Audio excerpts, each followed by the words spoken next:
LiberalViewer presents. So, welcome to the April 29th edition of LiberalViewer Monday Media Mixup. Thanks for joining me. I'll be using the dozen best, most newsworthy clips I picked out from the Sunday morning news analysis shows from the big five corporate outlets of ABC, NBC, CBS, CNN, and Fox News, the so-called corporate media here in the United States. So Chong decided to come join the very beginning of the program, so you'll be joining me and Chong for what should be a really educational, informative, fair use media criticism and political commentary show for you all today. As you can see from the title, I'm mostly covering the presidential immunity issue in the Supreme Court this last week. I listened to all of the oral arguments, actually, and I picked out clips that mostly cover that, or I think all my clips are on, all my newsmaker clips are on that topic, although the news summaries are mostly on other topics. You can see a whole list of the dozen clips down in the video description. I put short summaries of each of the 12 clips, as well as the sources of all the clips, including the first two clips I wanted to share with you, not on topic, but every year I like to cover the political comedy at the White House Correspondents Dinner. And this year, not only did Joe Biden do about a 10-minute stand-up routine, although I'd say at least a third of it wasn't jokes, but he was joined afterwards by Saturday Night Live's Colin Jost, who I thought did a really good job this year in terms of being funny. In terms of speaking truth to power, there was some of that, which is, a measurement that I've used for many years, going back to like the Stephen Colbert speaking truth to power incident that I think made them change who they bring in for, I don't know. Anyway, I like watching the White House Correspondents Dinner, and I'm surprised at how most presidents are pretty good at being stand-up comedians. Joe Biden, he did a pretty good job. I'm going to show you about 2.5 minutes of Joe Biden and about 2.5 minutes of Colin Jost. Down in the video description under sources, I put links to both of their entire remarks free on the C-SPAN YouTube channel. But anyway, here's about 2.5 minutes I thought you might enjoy of Joe Biden over here. Of course, the 2024 election is in full swing. And yes, age is an issue. I'm a grown man running against a 6-year-old. Well, I feel great. I really feel great. I'm campaigning all over the country. Pennsylvania, Georgia, North Carolina. I've always done well in the original 13 colonies. And speaking of history, did you hear what Donald just said about the major Civil War battle? Quote, Gettysburg, wow.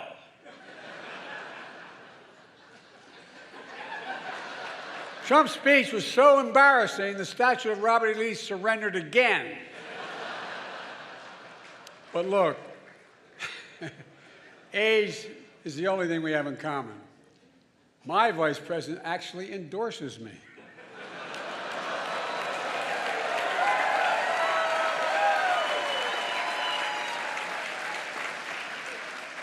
I had a great stretch since the State of the Union.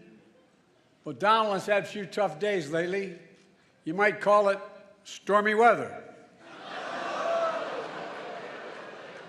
What the hell? Trump's so desperate he started reading those Bibles he's selling. Then he got to the first commandment. You shall have no other gods before me. That's when he put it down and said, this book's not for me. Look. Being here is a reminder that folks think what's going on in Congress is political theater. That's not true. If Congress were theater, they'd have thrown out Lauren Boebert a long time ago.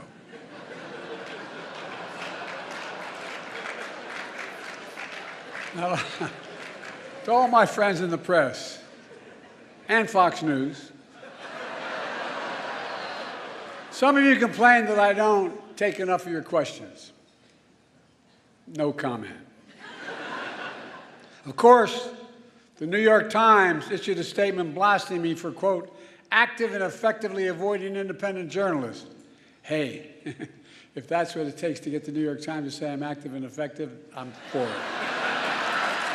It's okay. So yeah, I think he did a pretty good job there as a stand-up comedian. His timing was pretty good, and his he's reading off a teleprompter, which is still a skill. And he was looking, especially given that it's like 10:30 at night when he did that. They say, he can't stay up that late. I don't know, maybe he took a nap. But he seemed pretty good. His remarks were kind of short, under 10 minutes, uh, compared to like I think Colin Jost was maybe half an hour, and I picked out about the same amount of Colin Jost jokes that I liked several of those. I mean, I know Biden write those jokes, but I thought several of them were good. I like the running, age is an issue. I'm a grown man running against a 6-year-old. The whole like Trump read his Bible till he got to the first commandment and said, "Thou shalt have no other God before me," and he said, "Oh, this book's not for me." There were like several good jokes in there, so you can watch the whole thing. Like I said, at a link I put down in the video description, as well as the whole Colin Jost routine. I'm going to give you about 2 minutes 49 seconds of that over here. It's also wonderful to be back in Washington. I love being in Washington. The last time I was in D.C., I left my cocaine at the White House. Luckily, the president was able to put it to good use for his State of the Union.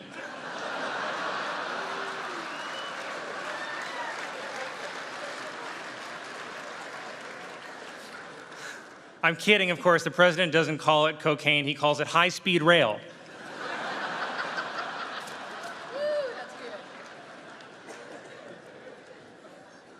By the way, can you blame the guy for turning to cocaine? He must be exhausted, orchestrating 4 separate trials against his rival, rigging the Super Bowl, and gearing up to steal a second election. Wow.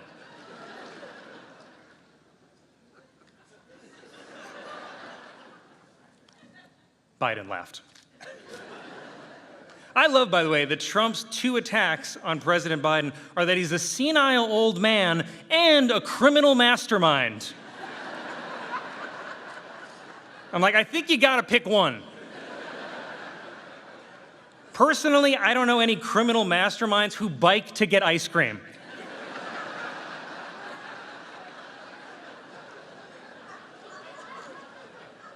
Also, it's not like Trump himself is young and sharp. I'm not saying both candidates are old, but you know Jimmy Carter is out there thinking, I could maybe win this thing.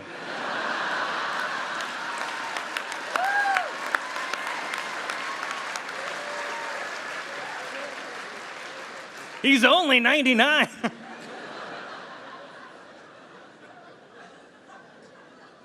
There is an election. There's an election 6 extremely long months from now. So let me see if I can summarize where this race stands at this moment. The Republican candidate for president owes $500 million in fines for bank fraud and is currently spending his days farting himself awake during a porn star hush money trial, and the race is tied?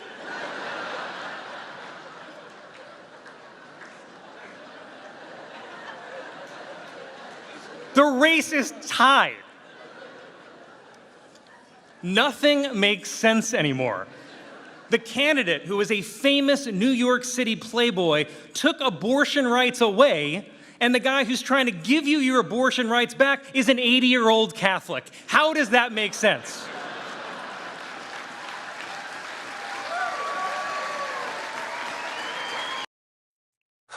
So yeah, that was some of my favorite jokes from Colin Jost. He did some that took on Joe Biden.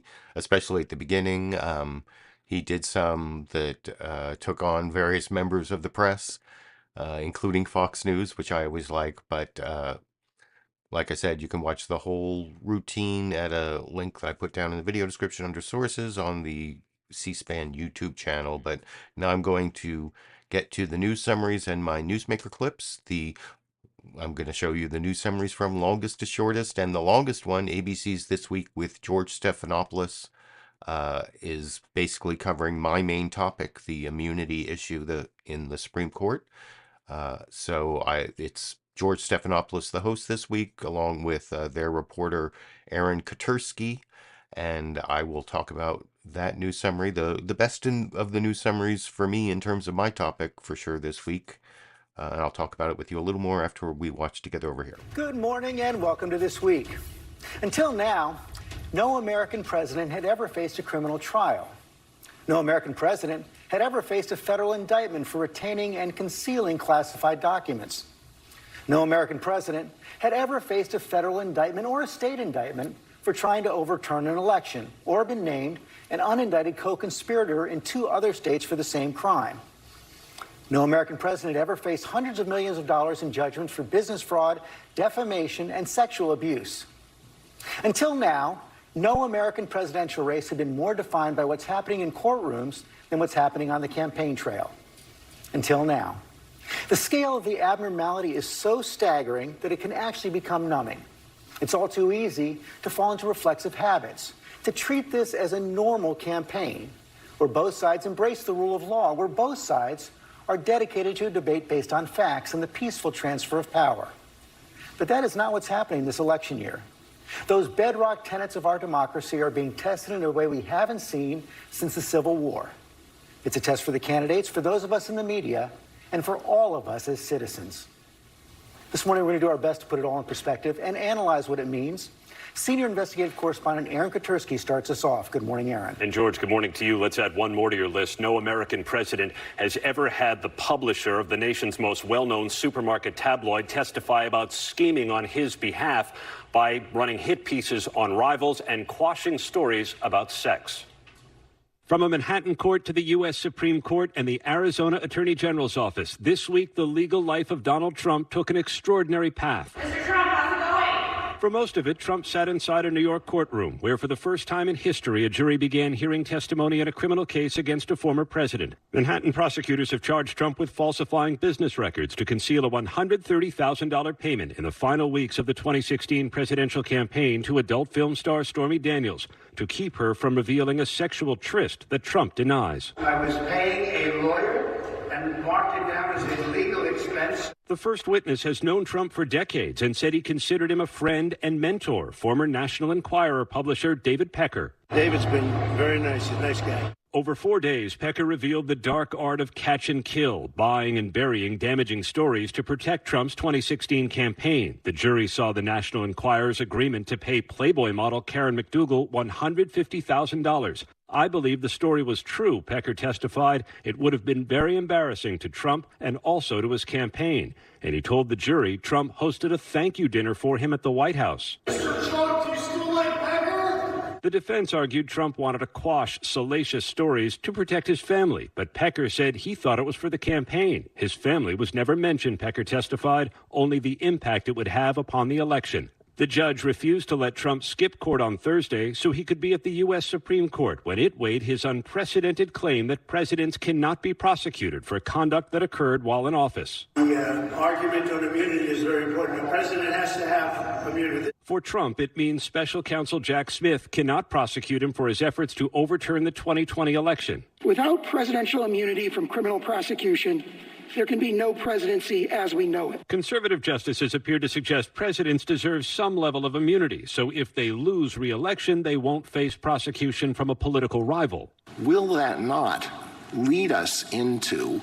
a cycle that destabilizes the functioning of our country as a democracy? Liberal justices appeared skeptical. The framers did not put an immunity clause into the Constitution. Wasn't the whole point that the president was not a monarch and the president was not supposed to be above the law? How and when the court decides could push the special counsel's election interference case past this November's election. Meanwhile, in Arizona, the state filed a criminal case over the 2020 election and named Trump unindicted co-conspirator 1. The defendants charged by the state grand jury allegedly schemed to prevent the lawful transfer of the presidency. The scheme, had it succeeded, would have deprived Arizona's voters of their right to have their votes counted for their chosen president. And, George, one note about the case charging Trump over his handling of classified documents. Newly released evidence quotes a witness as saying that Trump's co-defendant and valet, Walt Nauta, was told that he would get a pardon if Trump is reelected. And another witness said that the storeroom at Mar-a-Lago, where Trump kept classified documents for more than a year, was no more secure than an ordinary household bathroom. George, the judge in Florida has not said when that case is going to trial. George. Okay, Aaron Katersky, thanks. Let's bring in our expert legal panel. And actually, I am going to show you a clip of their expert legal panel, all four of their experts, some of whom disagree with others. That's one of the things I was talking about last week. That when ABC does the immunity issue, there'll be some people who are more inclined to take the Trump lawyer's position, and then others more likely or more in favor of the special counsel position as to whether president should have immunity. Unlike Fox News, I'll be showing you the Fox News Sunday legal panel of one. Jonathan Turley, who I kind of trashed on last week as basically a Fox News shill, whose opinions are mostly shaped to fit the MAGA Trump audience. Occasionally, well, I don't want to go off on that whole tangent again, but anyway, I thought that was a good news summary for all of the legal issues that Trump is facing. It talked about the New York hush money trial, which I don't think it should be called the hush money trial. It's actually fraud, falsifying business records to cover up a campaign finance crime, which, I mean, people should say it that way because that is really what happened. Michael Cohen pled guilty in federal court to a couple to the Karen McDougal and Stormy Daniels, almost said Stormy Weather, Stormy Daniels payoffs. Michael Cohen pled guilty in federal court to those two felonies and said that he was directed to commit them, those campaign finance felonies, and said he was directed to commit them by Donald Trump or individual one, as it was in the indictment. But he pled guilty in court saying that, and that's what the prosecutors are supposed to, when people plead guilty to facts and give what's called their plea allocution of what they did, supposedly the prosecutor is supposed to have a good faith belief that what the person's saying is true, though anyway. So the point is, a lot of people try to denigrate the New York case against Trump, but it seems like the evidence is there. Hopefully it won't get so politicized by the jurors that they can't come to a unanimous conviction. I mean, there's already just with the David Pecker testimony, you don't need that much from Michael Cohen. So I'm thinking there'll probably be a conviction in that case. And based on the evidence, that would make sense. Not that you'd hear that from Jonathan Turley, and that's not even the topic of this next clip. The next clip is the Fox News Sunday news summary. Oh, and also before I finish ABC, I appreciated that they covered the Arizona case. There's like a whole new false electors scheme case where they charged 11 false electors in Arizona this last week who signed fraudulent documents saying that they were, supposed to be the electors voting in the Electoral College based on Trump winning Arizona when Biden won Arizona. And it also indicts a whole bunch of the Trump team, Rudy Giuliani, Jenna Ellis, I think, I can't remember, there are a few others, but Mark Meadows, Trump's chief of staff, is supposedly a redacted but indicted co-conspirator. Trump himself is an unindicted co-conspirator. He's unindicted co-conspirator one.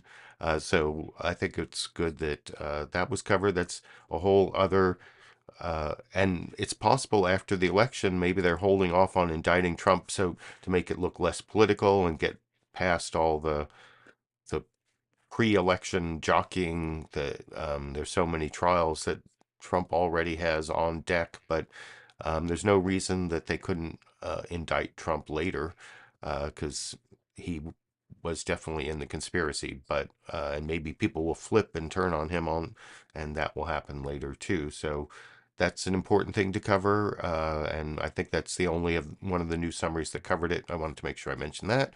And now I'll move on to the Fox News Sunday news summary, which, first of all, the main story is like tornadoes in the Midwest.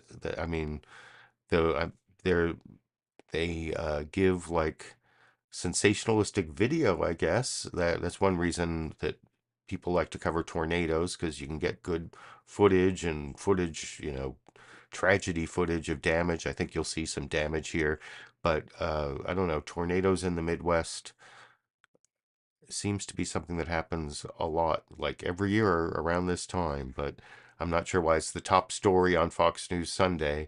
And then they move on to protests on college campuses, which they are covering very heavily on Fox News, and calling them anti-Semitic and threat to Jewish students, and they're outraged about the lack of discipline imposed by all these universities. I watch way too much Fox News. That's how they're covering it, and I think you'll see some of that in this coverage from Shannon Bream and Lucas Tomlinson over here.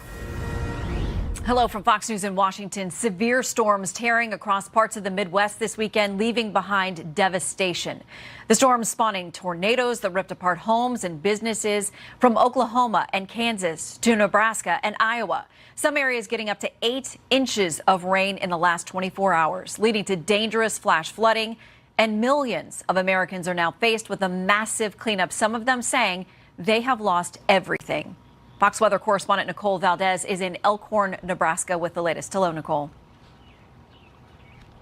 Shannon, good morning. Horror across the heartland as several states are now reeling from devastating, violent, and in some cases deadly tornadoes, and that have left lives ripped to shreds. Some of the homes you see here behind me in Elkhorn, Nebraska, a suburb just west of downtown Omaha, are tough to look at. You'll notice homes that were clearly at one point lifted off of their foundation, then sent crashing down, now leaning on where they once stood. Meanwhile, I'll walk you over here where you'll notice one other home, barely a shell of what it once was. The only thing left standing, an American flag in the distance, a reminder of not only the families who are now trying to pick up the pieces, but the army of volunteers that have spent their weekend here trying to help their loved ones, their neighbors, their friends move forward from such a disastrous situation. And of course, it's not just here in Nebraska, but officials here say a miracle, as no one here lost their life. Listen to this.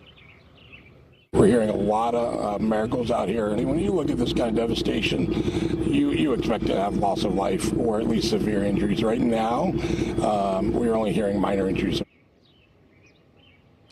And of course, other families now in states including Iowa and Oklahoma also facing much of the same devastation. Today, at least one confirmed dead in the state of Oklahoma. Shannon. Nicole Valdez in Nebraska. Nicole, thank you so much. Biden, you're a liar! Well, back here in Washington, pro-Palestinian protesters showed up outside the White House Correspondents Dinner, criticizing President Biden's support of Israel. The same week, he signed a bill into law providing billions more in aid to our Middle East ally. In a moment, we will bring in Ohio Republican Senator J.D. Vance to get his reaction. But first, Fox News correspondent Lucas Tomlinson is live at the White House with response to the protests in the nation's capital and really at campuses now across the country. Hi, Lucas. That's right, Shannon. Last night, President Biden attended the annual White House Correspondents Dinner, where he was met by hundreds of angry protesters. Inside, it was a night filled with jokes.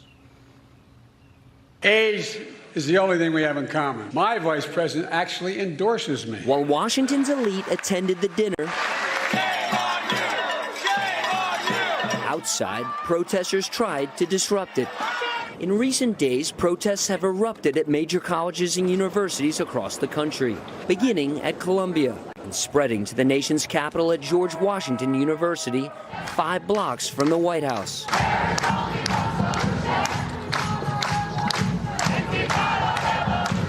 The response to the protests has varied. At the University of Texas, riot police on horseback arrived. The University of Florida threatened demonstrators with suspension for up to 3 years.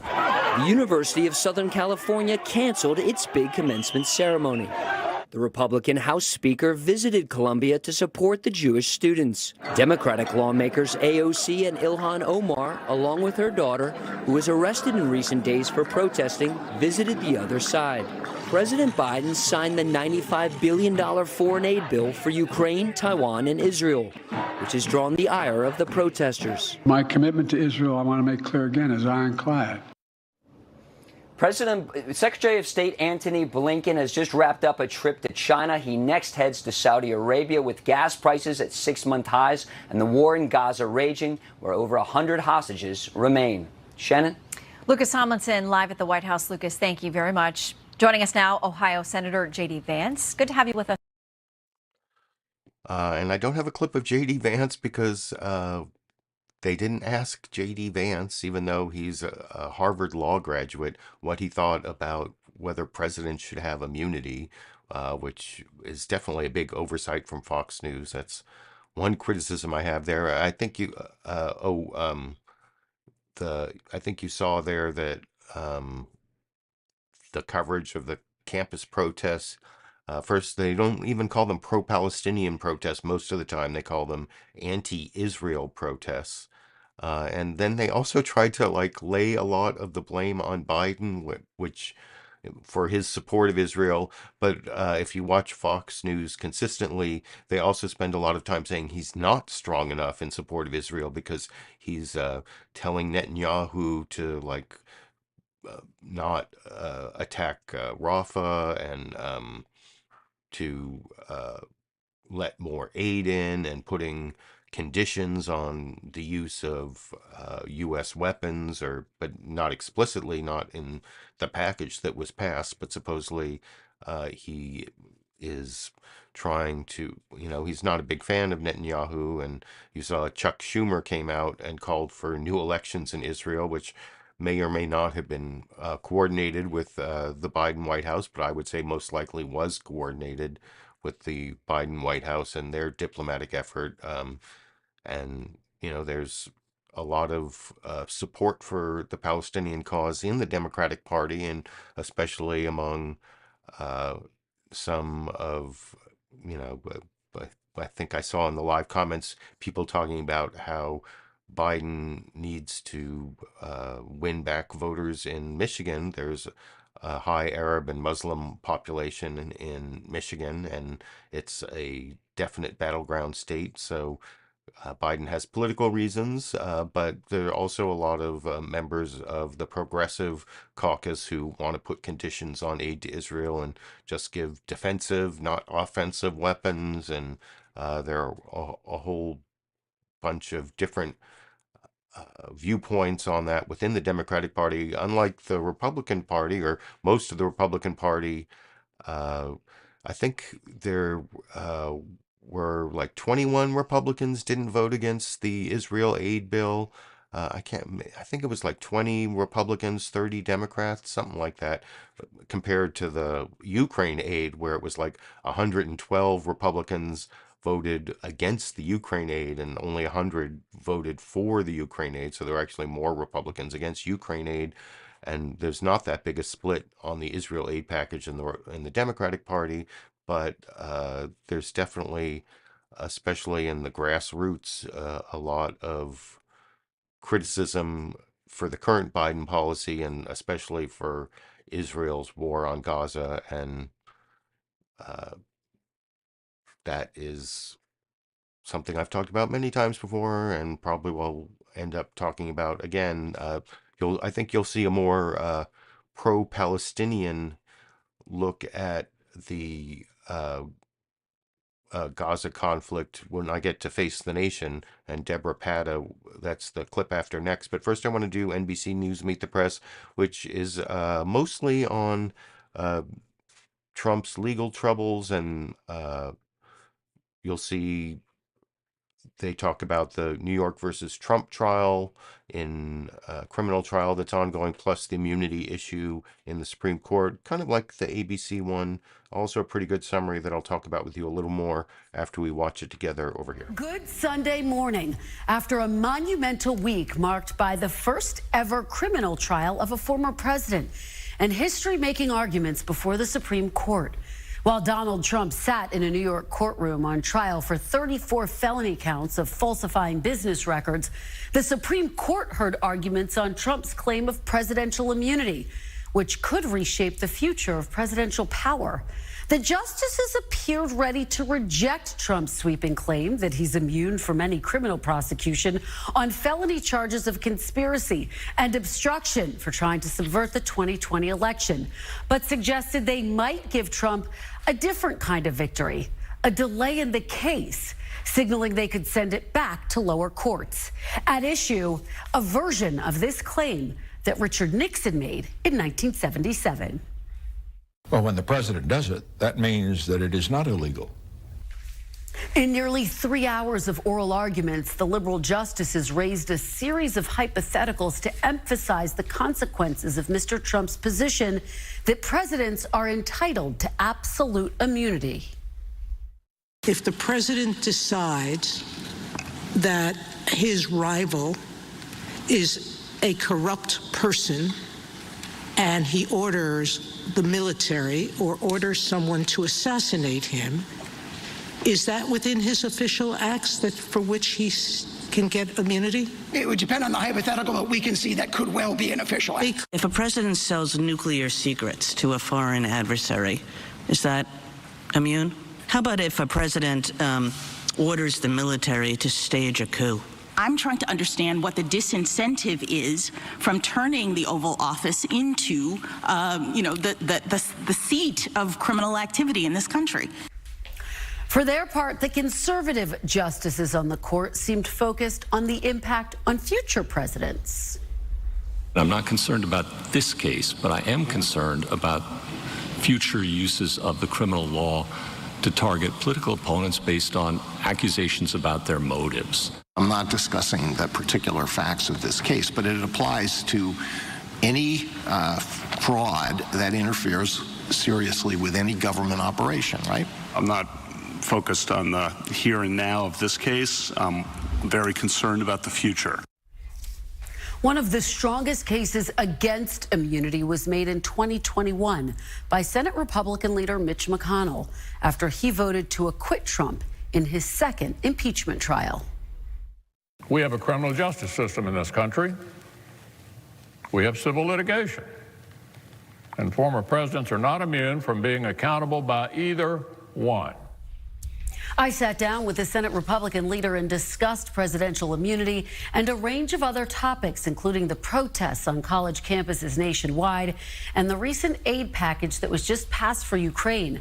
McConnell helped secure the deal in the Senate after a months-long delay and fierce opposition within his own party. I began by asking about his call this week with Ukrainian President Zelensky.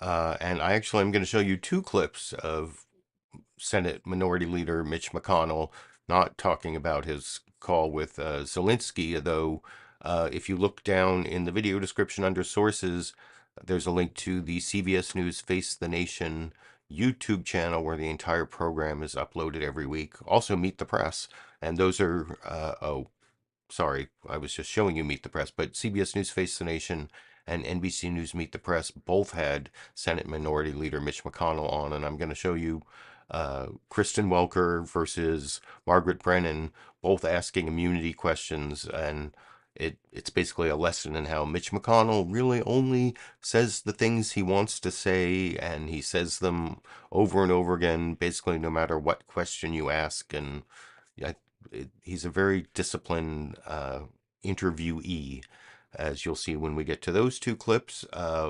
But I have two more news summaries for you. I thought that was, like I said, another good one.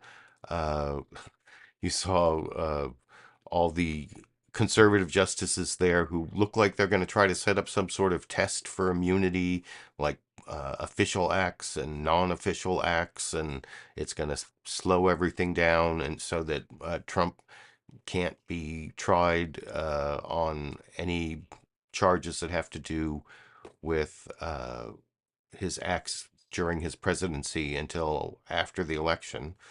That's the most likely outcome.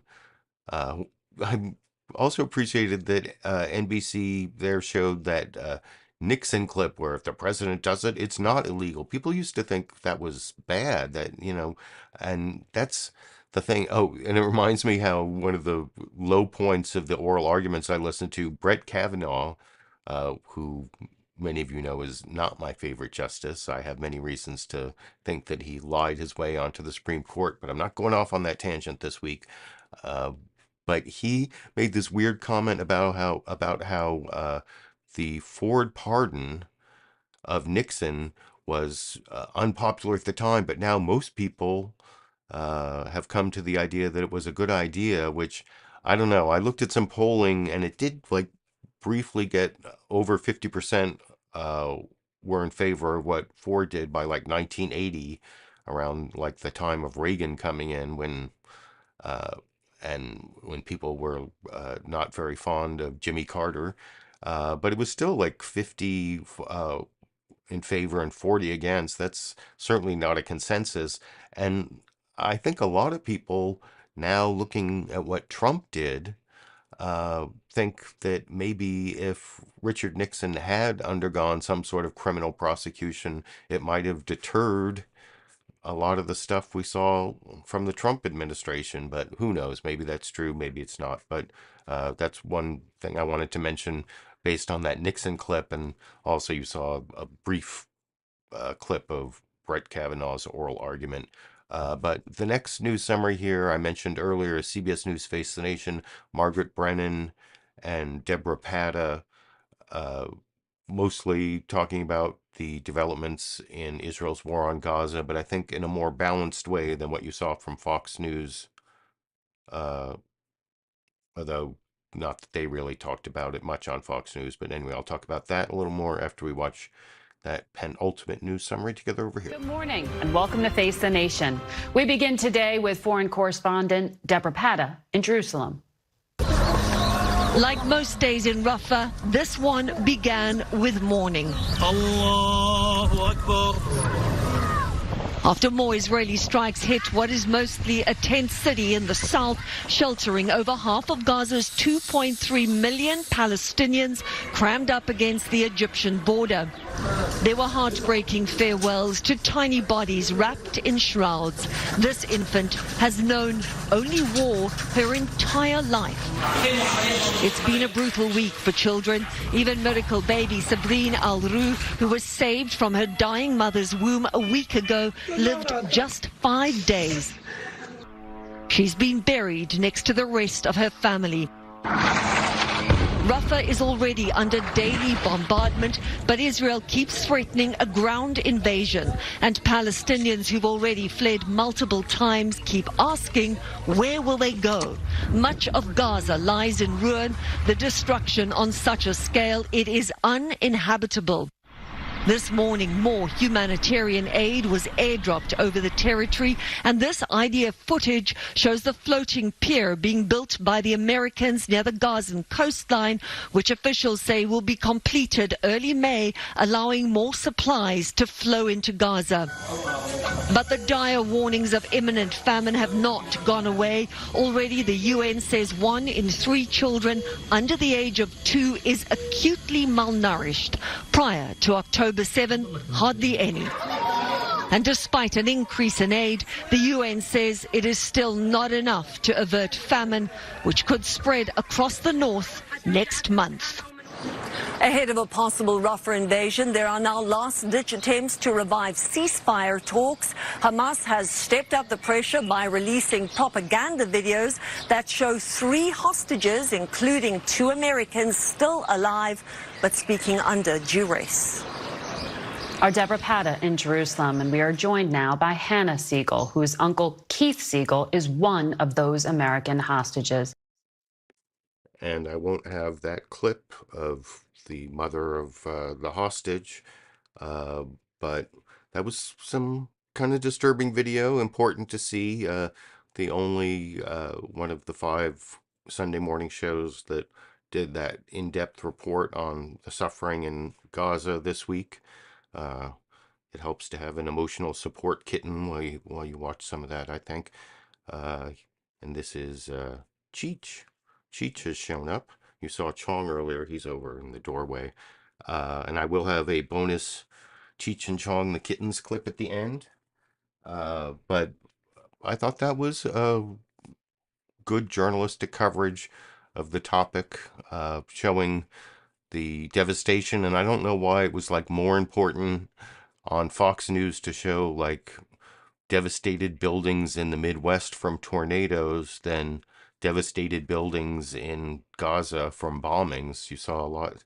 They almost look the same, some of those buildings, the damage from the Israeli attacks or the damage from a tornado. That was, anyway, I thought that was worthwhile coverage, and I showed it even though it's quite possible that I'll get demonetized because you could hear like gunfire and stuff. That's the kind of thing that YouTube demonetizes my videos for, but whatever. That's the way it is. And now I'm going to show you the briefest of the news summaries that actually has a brief mention of the White House Correspondents' Dinner. It's the CNN State of the Union news summary from Dana Bash. Ugh, I have like kitten fluff on my face. It's itchy. And they also mention Trump's New York criminal trial, as well as a new CNN poll, which does not have good news for Biden, over in this clip. Hello, I'm Dana Bash in Washington, where the state of our union is deeply divided. We begin this morning with new numbers in the presidential race. Donald Trump is spending hours each day in a New York courtroom in his criminal hush money trial. But on the campaign trail, a brand new CNN poll out this morning shows Trump sustaining his lead over President Biden among registered voters, 49 to 43%, with more saying they considered Trump's presidency a success than Biden's. Last night, Biden sought to capitalize on his opponent's legal woes at the White House Correspondents' Dinner. Age is the only thing we have in common. My vice president actually endorses me. Here with me now is Republican Senator Lindsey Graham. And I will have a clip of Lindsey Graham talking about the immunity issue in the final newsmaker clip I'm going to show you. That's the end of the news summaries. You can tell me which one you think was best. If you think the Gaza coverage from CBS was better than the Trump legal trouble coverage from ABC and NBC, then of course Fox News, it's not even really a journalistic organization, so that was more like Republican propaganda, but you can tell me if you like that one best, and that tells me more about you than about the media, I guess. Or and then you just saw CNN was under a minute, just a brief look at the issues, and now I'm going to get to, like I said, the newsmaker clips, and I usually don't use pundits, but I wanted to juxtapose 2 like legal panel clips on my immunity issue, because I was talking about this last week about how all the like Fox News legal experts are all on one side. Last week it was Thomas Dupree and Jonathan Turley talking about the New York trial, but this week they just have Jonathan Turley on, and I was saying how the other networks do a lot better job of having multiple viewpoints, and so I picked out the ABC legal panel here with several differing views, 4 different people, all talking about the immunity issue as like, this actually is journalism. And then after that, we'll see Shannon Bream, who is a lawyer, the host of Fox News Sunday with Jonathan Turley, as this is not journalism. So let's start with journalism, and analysis from different viewpoints on ABC with George Stephanopoulos over here. Again, with the Supreme Court, I guess you could come up with one bottom line from all the hours of oral argument. Doesn't look like there's going to be a trial this year. No, and that's really the most important question, is the timing of this. What's clear from the arguments is that the justices are going to figure out some standard for what is deemed to be an official act. Meaning, the Trump team has now waived the argument that there's absolute immunity, right? In the lower courts, they were arguing that the president should be immune completely and totally for private and official acts. They've now said, okay, we get it. That's not a viable argument. Now the question becomes defining where does the line get drawn when it comes to what is an official act. I think, A, that's going to take a long time for the court to decide, and B, after they decide it, they're going to probably send it back, and that will be additional delay. I want to bring this to Kate Shaw. It does appear that a majority in the court is ready to carve out some immunity for presidents. That's right, and I do think that more than just timing is at stake here, right? So I'm a constitutional law professor. I have never taught my students about the doctrine of the criminal immunity of ex-presidents from prosecution, even for official acts. And that's for the very simple reason that there is no such doctrine, right? If the court chooses to create one in this case, it really does sound as though they will be creating it in order to protect Donald Trump, rather than because anything in the text or structure or history of the Constitution supports that kind of doctrine. Asha, many of the conservative justices seemed, they just didn't want to deal with Trump at all. They didn't want to deal with anything that happened on January 6th. Most remarkable, Justice Alito, who seemed to suggest, who suggested that the greater threat is not the president who tried to overturn an election, but the threat of prosecution for a president tempted to overturn an election. Yes, it was very interesting to see the conservative justices, who are typically not pro-defendant or anti-law enforcement by any means, suddenly preoccupied with systemic bias in the criminal justice system. I mean, they almost sounded woke, you know? They seem to be thinking, as you said, that the greater threat, the bigger threat to the stability of our democracy is the criminal justice system, not a wanton, lawless, rogue president sitting in the Oval Office. And that's kind of a very Trumpian worldview. Timothy Parlatore, your read on the Supreme Court? I mean, I do think that they're going to chart a middle road here, and certainly Trump, brings people together on issues of the two-tier system of justice. Having done that investigation myself, I will tell you that there is, risks along with any investigation into a former administration. If they were to adopt the Jack Smith position, then that would open things up to where every time the administration changes hands, the new administration could open a grand jury and then call the vice president, the White House counsel, the attorney general, basically everybody in, vitiate all those privileges and force them to testify about anything. If Trump wins, he could open one into every decision-making process of Ukraine and China, every drone strike. And so I do think that there is a slippery slope here to where... If that's a threat, how do you explain why it's never happened before now? It hasn't happened before now, probably because most presidents just wanted to stay away from it. But unfortunately, politics has devolved to a point where some form of immunity does make sense to at least define. And if there is no immunity, then define that too, so that everybody knows what the rules are. Norm Eisen?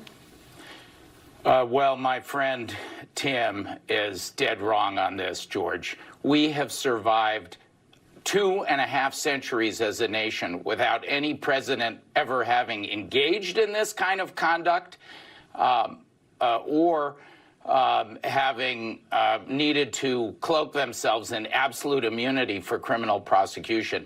The safeguards are ample and multiple. The courts that the Supreme Court are at the head of can knock that kind of a case out right away. We should not be lulled into thinking anything normal is happening at this Supreme Court. Both the delay that they've occasioned already, moving much slower than comparable cases of national import, and contemplating this needless test, put them squarely in the direction of cloaking Donald Trump in impunity and making them, if they go down this route, both delaying further and creating this unneeded protection for their favored candidate will make them complicit. The majority's acting more like Donald Trump's general counsel than the Supreme Court of the United States.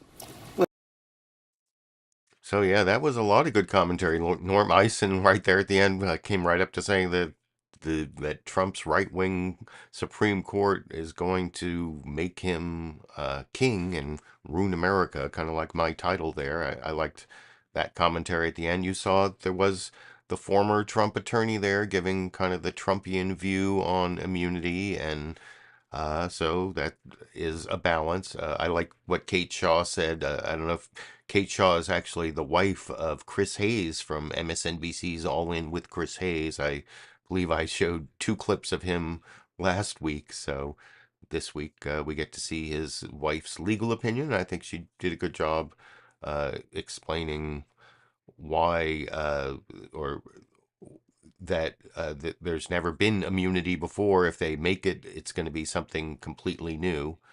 And then Dan Abrams mentioned something that is kind of the reverse of what you're about to hear Jonathan Turley say, that it's actually the Trump team that has given way on their original position. They started off saying that Trump had absolute immunity, and now they've come down to, well, for official acts, not for personal acts. And now the Supreme Court has to set up some test as to what are official acts and not official acts, and send it back to the lower courts to have a fact-finding hearing, and then that can be appealed all the way back to the Supreme Court. So the federal criminal trials of Trump will never make it until possibly he's president again, and then can see if the Supreme Court's going to uphold a self-pardon, which wouldn't be a great thing. But anyway, I'm now going to show the non-journalistic legal panel of one, Jonathan Turley, taking one position, not a very great position. I mean, I think you'll hear some of what he's saying from the Trump attorney in the last group, which kind of gives you an idea of who Jonathan Turley is shilling for on Fox News and all. And also remember, Shannon Bream is also covered the Supreme Court for Fox News for a long time. I think she still may cover the Supreme Court for Fox News. I think she says she was in the courtroom or in the court for the Supreme Court arguments last Thursday. And here's their very biased, non-journalistic Republican propaganda discussion over in this clip. Thursday was here in the courtroom at the Supreme Court doing something momentous in that, Justice Gorsuch said, you're asking us to write a rule for the ages about whether or not there is immunity for former presidents and how far it goes when we're talking about criminal liability. Here's what Justice Jackson said. She's worried about if they do something sweeping that future presidents will take advantage. Once we say no criminal liability, Mr. President, you can do whatever you want, I'm worried that we would have a worse problem than the problem of the president feeling constrained to follow the law while he's in office. On the other side of this, Justice Alito said he worries about an incumbent losing a heated race and then the victorious opponent deciding they're going to go after them, and that winding up being sort of a destabilizing force on democracy. Where do you think they land? Well, there's a slippery slope on both sides. What I was surprised with the 3 justices on the left is that they didn't seem at all concerned about how extreme that argument would be in leaving a president with no protection. And so the question that most of the justices were struggling with, and I thought they were doing it in good faith, is how do we find a more balanced, nuanced approach here? The government made a major concession to Justice Gorsuch when Gorsuch said, there are things, right, you can't criminalize that a president does.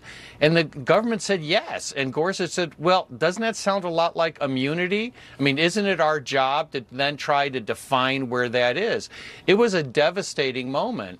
So there is a real chance that this could be sent back to the trial court to say we need more information of which of these acts were part of an official function, which were not. That will take time and will likely derail any effort to try Trump before the election in Washington, D.C. Well, we now await that decision from the 9 justices. In the meantime, Justice Jonathan Turley, we're going to crown you that for the Bream Brief. We appreciate your time. Thank you, sir. Thank you. Appreciate the promotion. There you go. That was pretty terrible. And by the way, Jonathan Turley's whole thing about the devastating moment for the government lawyer here, in the live chat here, I just put a link to the entire oral argument. I went back and I read what Jonathan Turley really did not summarize very well between the government lawyer and Justice Gorsuch. He was talking not about presidents having immunity. He was talking about something called public authority, which is that it's a way of construing laws that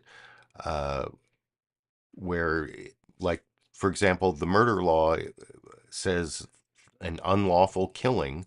And so if a killing is authorized by the government, say like a federal execution or a drone strike as part of a military action, that isn't murder if the people doing it are legally authorized to. So it's not an unlawful killing, or that's kind of a weak description of what the public authority exception to laws is, but that's one of the ways that official acts are protected from criminal prosecution. Another way is the Article 2 structural that laws are construed sometimes to exclude the president as someone who could be able to violate them, some criminal laws. That's this whole separation of powers, Article 2 separation of power issue from Congress. That's the executive. Article 1 is the legislative.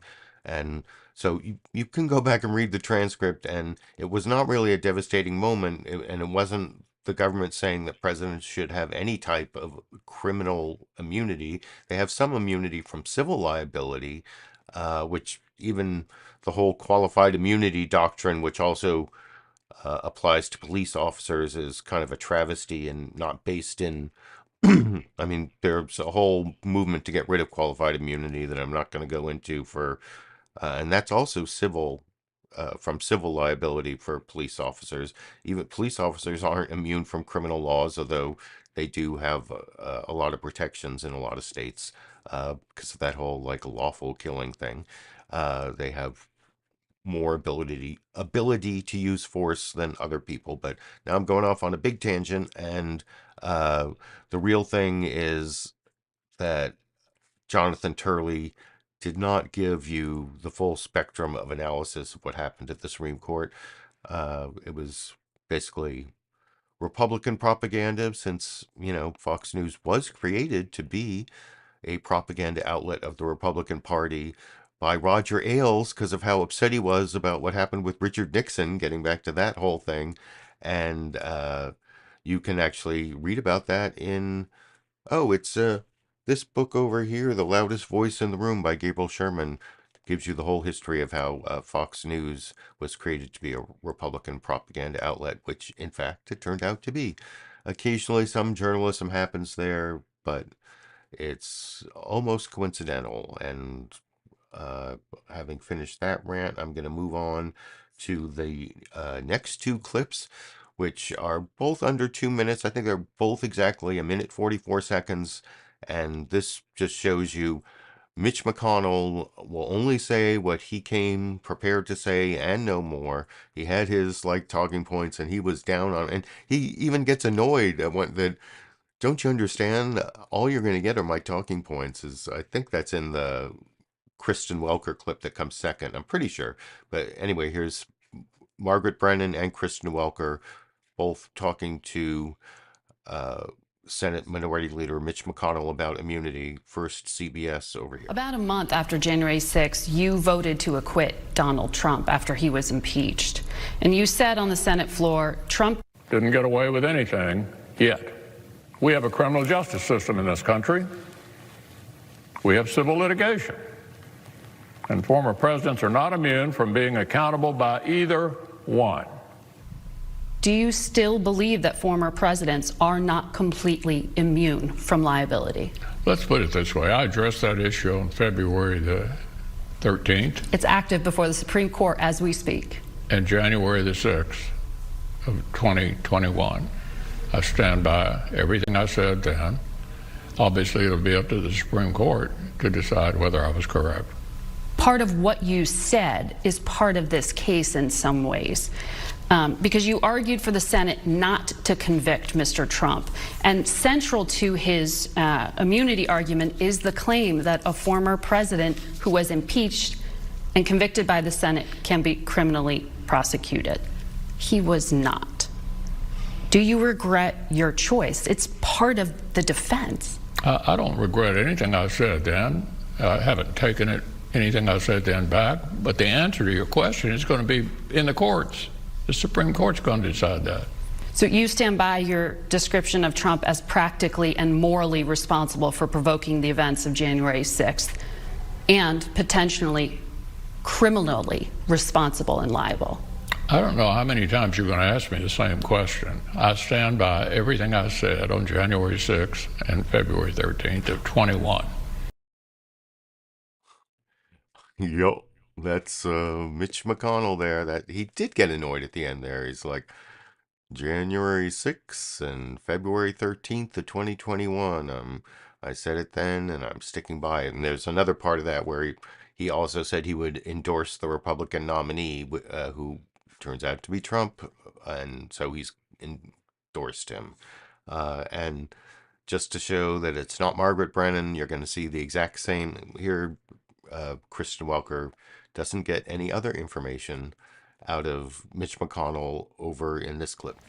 Let's talk about what's going on at the Supreme Court this week. In 2021, you voted to acquit Donald Trump in his second impeachment, saying on the Senate floor, quote, "We have a criminal justice system in this country. We have civil litigation, and former presidents are not immune from being held accountable by either one." As we sit here, Donald Trump's attorneys are arguing before the Supreme Court that presidents are immune from criminal prosecution for actions that they take while they are in office. Do you agree with that argument? We're going to find out, aren't we? I mean, the Supreme Court is going to deal with that direct issue that I was referring to on February 13th of 2021. And I think we'll find out sometime soon. What do you think, Leader McConnell? Do you think that presidents should be immune from criminal prosecution for actions while they're in office? Obviously, I don't think that, but it's not up to me to make that decision. The president clearly needs some kind of immunity, or he'd be in court all the time. So we'll see how the Supreme Court deals with it. Just to be very clear, you said former presidents are not immune from being held accountable. You stand by those comments? That was my view, but I don't make that decision. But you stand by those comments? I mean, that's my view. But my view is only my view. I mean, the court is going to decide this.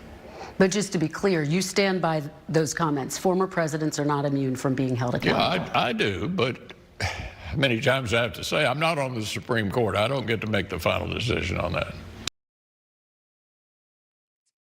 So, like I said, pretty much sticking to the talking points, slightly different. I mean, the one question that she could have asked that I don't think she didn't ask was asking Mitch McConnell how he feels about the Supreme Court taking up that issue, given that he has a responsibility for putting a lot of the members of the Supreme Court on. Certainly the three Trump nominees, McConnell finessed that by holding open Scalia's seat for over a year and then rushing through the Amy, totally changing his principles and putting Amy Coney Barrett in for right before an election. And then there's Brett Kavanaugh, who I said earlier lied his way onto the Supreme Court, also rushed through without sufficient investigation to show how he lied his way onto the Supreme Court. I made a whole video that you can find on my YouTube channel under videos. I think it's if you look at the videos that aren't live streams, it's only like 4 or 5 videos ago. So It's about a year old no, 2 years old at this point. But anyway, those are the two Mitch McConnell clips. You can tell me who you think did it better. I don't think there's really much difference because of Mitch McConnell's message discipline. I don't know if Senator Lindsey Graham has as much. I mean, he says a lot of different things, and he sometimes. I don't know. I guess he does have some message discipline. It's just that like here you'll see Dana Bash is asking him about presidential immunity, and he keeps coming back to the New York hush money trial. And remember what I said earlier about how it's really falsifying business records to cover up a campaign finance felony that Michael Cohen actually pled guilty to, and said in his plea agreement that he was directed to do it by individual one who was Donald Trump. So that is the legal that's the law behind the New York prosecution that Lindsey Graham doesn't seem to recognize. And he, even though he's supposed to be talking about immunity, spends a significant part of the final newsmaker clip I'm going to show you going off on the whole New York criminal trial. Dana Bash doesn't really rein him in, but does try to get some kind of answer out of him over here. I want to start on the unprecedented week for the former president. The fate of Donald Trump's claim of absolute immunity is now in the hands of the Supreme Court. And during oral arguments on Thursday, Trump's lawyer suggested that any former president should not be charged for ordering the military to stage a coup unless he was impeached and convicted first. Do you agree with that? I think the court's going to find that presidential immunity exists for President Trump like every other president, but you got to be within the scope of being president. I think they'll send it back to the lower courts to find out exactly what actions fall within presidential immunity and what are considered personal. I think that's the way this will end. It will be some immunity for some of the actions. So it sounds to me like you're saying that that scenario does not justify immunity, that kind of scenario, an attempted coup, that there should be some immunity. There's no absolute, there will be immunity. There's no absolute immunity in the Constitution. It will be a legal analysis. You know, the president needs to be protected. You know, we don't become a banana republic here. We prosecute, our political opponents, which is going on really in many jurisdictions. But I think the immunity question will be decided partially for Trump and some legal, some factual analysis as to when and where it applies. You said that it's likely to go back to a lower court, which seems to certainly be what people are thinking, watching and listening to what the justices were saying. That certainly means it's more likely that the American people won't know how this is going to sort of end before they go to the polls. Does that worry you? Should they know? They know. Yeah. No, not at all. No. You know, why don't you ask me, if he's convicted in any of these trials, would it change my view? No. I think all these trials are political. I think it's selective prosecution. I think what's going on in New York is an outrage. The case is 8 years ago. They created a crime just for Trump. I think it's selective prosecution for political purposes. I think the Jack Smith trial is selective prosecution. They didn't go after Clinton. They didn't go after Biden on classified information breaches. So I think most Americans are not going to decide how to vote based on Trump's legal troubles, but the troubles they face, inflation, crime, a broken border. Your poll tells me everything I need to know about these legal problems of Trump. People are looking at their problems, not Trump's legal problems. You mentioned the case in New York. And then they go and talk about the case in New York. I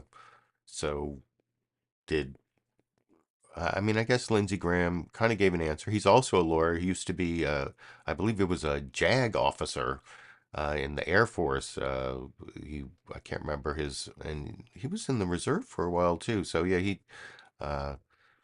that's Lindsey Graham, his legal opinion that Trump shouldn't be able to be prosecuted. He thinks in many jurisdictions it's political. The whole thing about the documents case where Trump is being prosecuted because he lied about having the documents. He didn't give them back originally immediately when they were found. He like moved documents around and got people to hide the documents from the subpoena after he got a subpoena. And there's like so much more that Trump did than, well, Hillary Clinton and her emails that Trump's Justice Department could have prosecuted and didn't after Trump came in. And then Biden, where he, as soon as the documents were discovered, they were immediately turned over. It's not like federal agents raided his house and found them after he lied about them not being there. That's what happened at Mar-a-Lago, so that was bogus. But and not a lot of fact checking on any of that from Dana Bash. But I'm not showing you the entire interview, of course. That's just an excerpt of the questions she asked Senator Lindsey Graham. If you want to see the entire transcript before I finish up here, I will put a link in the live chat to the whole CNN State of the Union transcript, and you can decide if she adequately cross-examined Lindsey Graham. I don't think that was all that great a cross-examination, but that's the final newsmaker clip. I did promise I do have a quick bonus Cheech and Chong the Kittens clip. For my regular viewers, you know, we adopted Cheech and Chong from a local shelter. I think it was December 9th.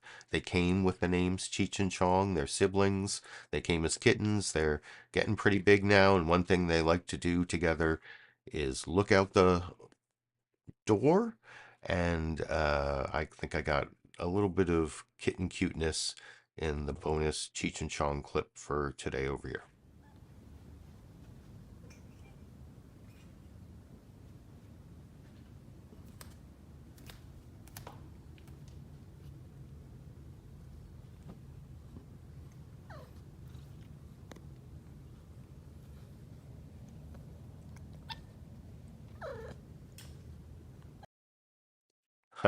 Pretty cute. That's, of course, Chong on the right, and then Cheech came up after and pawed at the iPhone that I was using to take the video. So anyway, I hope you appreciate the time and effort I put into picking out the dozen clips for the show today and adding my media criticism and political commentary. I will be back next Monday and every Monday all the way through January of next year.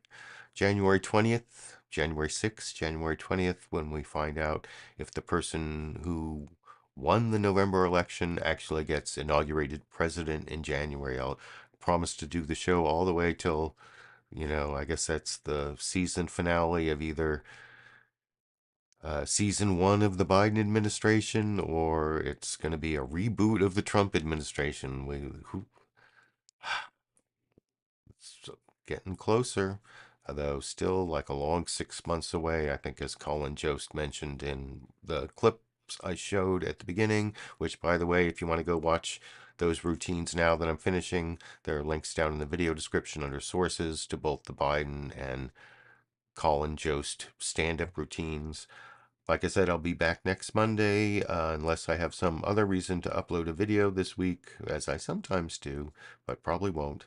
And until then, I guess I'll see all of you around the internet.